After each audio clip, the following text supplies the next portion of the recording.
আসসালামু আলাইকুম ওয়া রাহমাতুল্লাহি ওয়া বারাকাতুহু। কেমন আছেন বন্ধুরা? এবার ঈদে আপনাদের দায়িত্ব যে প্রতিটা গরিব মানুষ, প্রতিটা এতিম, প্রতিটা অসহায় মানুষের মুখে হাসি ফোটাতেই হবে, যেইভাবেই হোক। এই ভিডিওটি খুবই সুন্দর হতে চলেছে।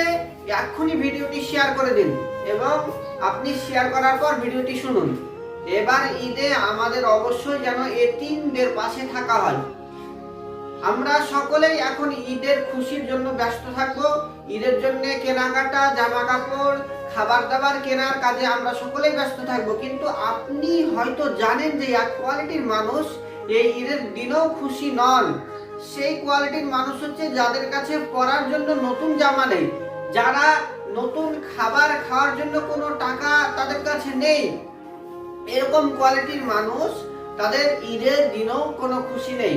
এবং এই মানুষদের কাছে আপনাদেরকে খাবার এবং জামা, যার যতটুকু সামর্থ্য, আমি বলছি না যে আপনার গ্রামের যত এতিম ছেলে আছে, যত গরিব মানুষ আছে, সবাইকে আপনাকেই দিতে হবে, এটা কোনো কারণ নেই। কিন্তু আপনার যতটুকু সামর্থ্য, যে একটা গরিব মানুষের মুখে আপনি হাসি ফোটাতে পারবেন, আপনি একটা অসহায় মানুষের মুখে আপনি হাসি ফোটাতে পারবেন কোনো কিছু একটা সাহায্য করে, তা আপনাকে অবশ্যই আপনার দরকার যে আপনি যেন ওই মানুষটাকে সাহায্য করেন।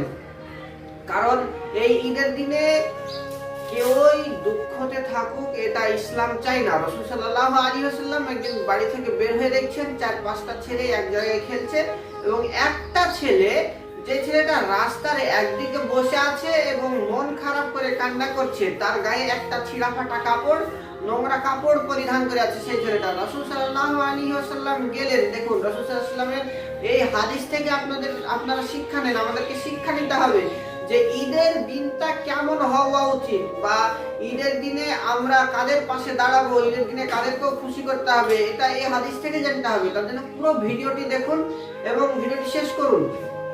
তো রাসূল সাল্লাল্লাহু আলাইহি ওয়াসাল্লাম ছেলেটির কাছে গেলেন, জিজ্ঞেস করলেন ছেলেটিকে, তোমার মন খারাপ কিসের জন্য?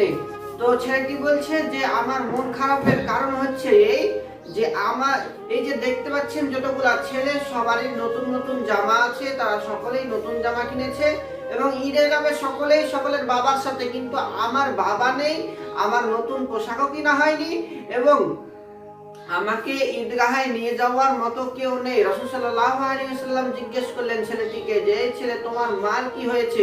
ছেলেটি বলল যে আমার বাবা যখন মৃত্যুবরণ করে তখন আমার মা আমাকে থুয়ে আর একটা বিবাহ করে নিয়েছে। তো রাসূল সাল্লাল্লাহু আলাইহি ওয়াসাল্লাম কথাটি শুনে তাকে নিজ কোলে করে নিয়ে নিজের বাড়িতে গেলেন। মা আয়েশা রাদিয়াল্লাহু তাআলা আনহাকে বললেন যে, মা আয়েশা রাদিয়াল্লাহু তাআলা আনহাকে রাসূল সাল্লাল্লাহু আলাইহি ওয়াসাল্লাম হুকুম দিলেন যে এই ছেলেটাকে ভালো করে স্নান করিয়ে, ভালো কাপড় পরিধান করিয়ে দিতে, নতুন কাপড়। সেই ছেলেটাকে ভালো করে স্নান করিয়ে নতুন কাপড় পরিধান করে দেওয়া হলো। রাসূল সাল্লাল্লাহু আলাইহি ওয়াসাল্লাম নিজের হাতে, নিজের ঘাড়ে করে নিয়ে সেই ছেলেটিকে ঈদগাহে নিয়ে গেলেন। ঈদগাহে নিয়ে যাওয়ার পর ঈদ পড়লেন। ঈদ পড়ার পর রাসূল সাল্লাল্লাহু আলাইহি ওয়াসাল্লাম আবার ওই ছেলেটিকে, এতিম ছেলেটিকে আবার রাসূল সাল্লাল্লাহু আলাইহি ওয়াসাল্লাম ঘাড়ে করে নিয়ে আবার বাড়িতে আসলেন এবং ভালো খাবার দাবার খাওয়ানোর পর রাসূল সাল্লাল্লাহু আলাইহি ওয়াসাল্লাম ওই ছেলেটিকে বললেন যে আজ থেকে কোনো দুঃখ নাই, কোনো চিন্তা নাই, কোনো কষ্ট নাই, আমি রাসূল সাল্লাল্লাহু আলাইহি ওয়াসাল্লাম আজ থেকে তোমার পিতা।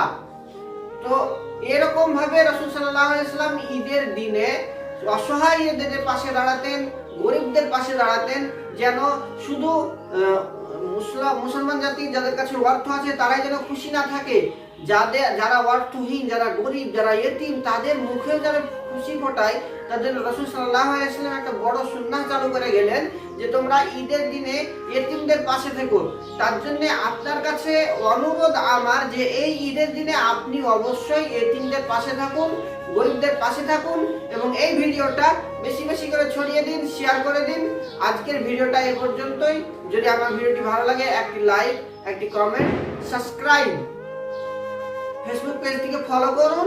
তো আমাদের ভিডিও এই পর্যন্তই। আসসালামু আলাইকুম ওয়া রাহমাতুল্লাহি ওয়া বারাকাতুহু।